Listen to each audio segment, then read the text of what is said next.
There was no choice. You had no free will whatsoever. As an adult, you can develop that free will. And my bias, now I can't tell anybody else what to do, but my bias is, if it comes to a choice, choose the authenticity every time. Let go of the attachment. You're going to have pain either way. The question is, which pain would you rather have? The pain of suppressing yourself or the pain of losing a relationship? Nobody can tell you what to do, but sometimes that's the only choice that's available. In most situations, if the relationship is mutually committed and both partners are willing to grow and look at themselves, when one partner expresses their needs and their anger, the other will listen, and that can transform the relationship.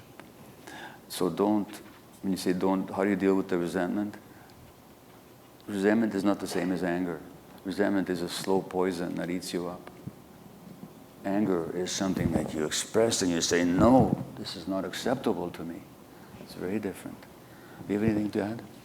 Yeah, just the authenticity is so important. Resentment is poison, and it'll poison the family, and the kids will pick it up. Yeah. And I think when one actually takes oneself, like if the gut feeling is saying, I'm really unhappy in this is not working for me, I'm frustrated, I'm resentful, this is not good for me, then the thing to do is to express it. And if the partner won't listen, then you have a decision to make. But I personally wouldn't want to live with it. We have a question here. Yeah. Hello. My question is for both of you, which is, so in the Myth of Normal, you talk about kind of the A's: acceptance, agency, authenticity, healthy anger, awareness. Yeah. I was wondering if you could share a little bit about how those connect to this concept of romantic relationship and partnership, and how you thought about kind of leveraging the A's in your own relationship. So agency is very simple. It just means who's in charge of my life. So just because you're in a relationship doesn't mean you surrender agency. Often people do, but that's because you did that as a kid, but you still have to do it as an adult. So that's, in fact, you know what? What's really interesting is that the more Rae takes the agency, the more interesting she becomes to me. I want to be in touch with the real person, not some role. So agency. Acceptance, it means not tolerance, not putting up with, but just accepting, this is how it is right now, what do I want to do about it?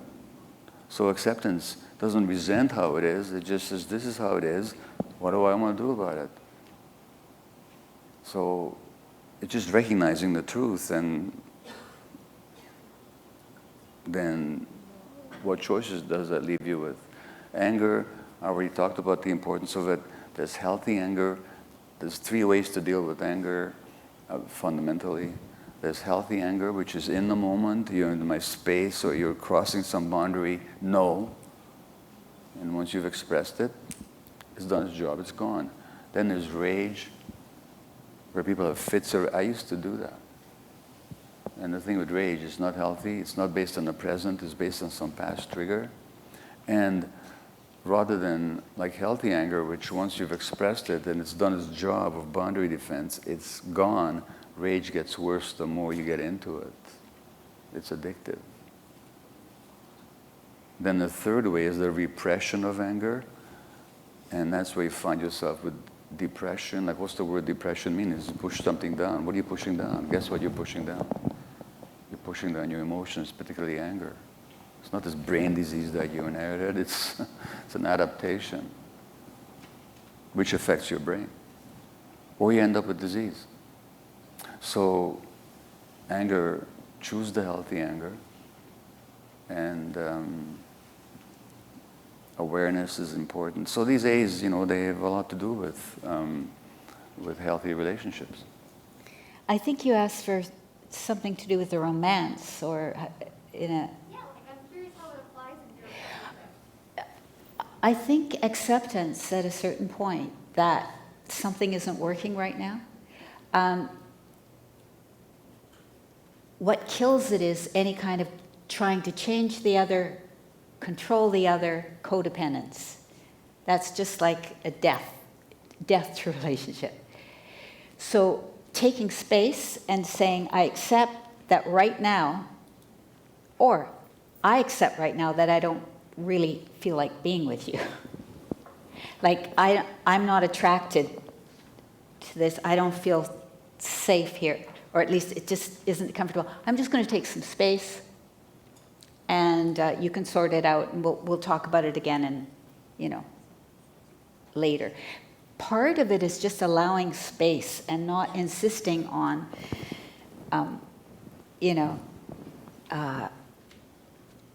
not trying to change the other.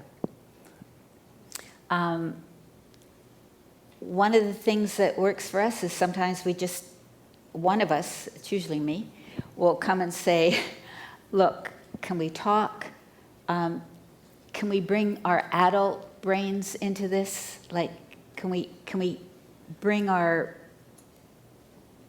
get present and talk from, the best part of ourselves, the wise part of ourselves? That sometimes changes the tone. By the way, Rae said something, I think rather telling, and that wasn't long ago. She said that the truth is sexy.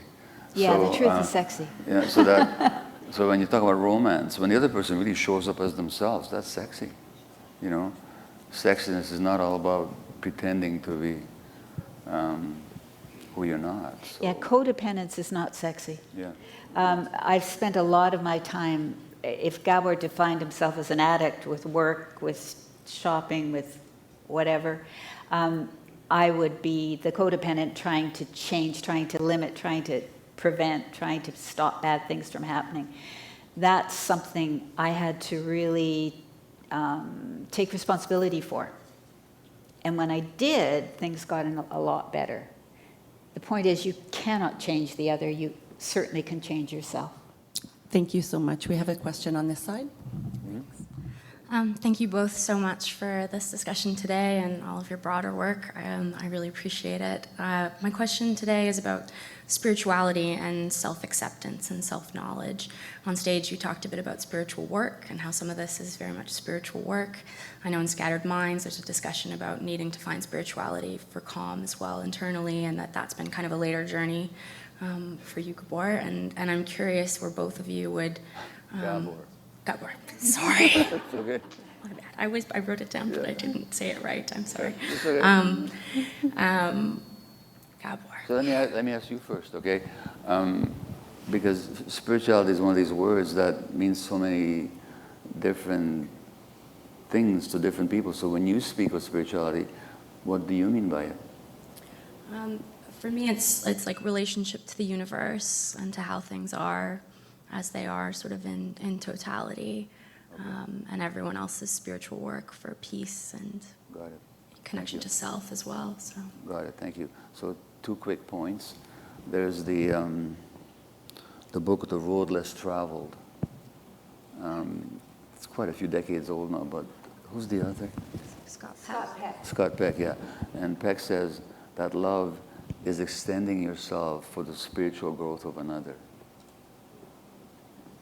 So love is not about what you take, it's about what you give. And can you extend yourself so another person can grow?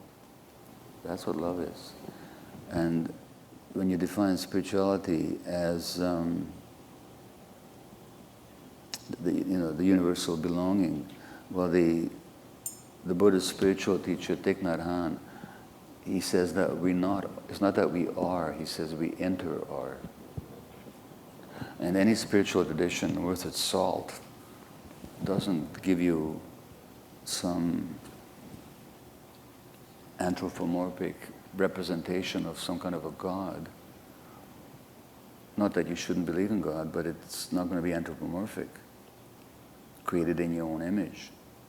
It's going to be about the universality and the interconnection and the interbeingness and the oneness of everything. Now,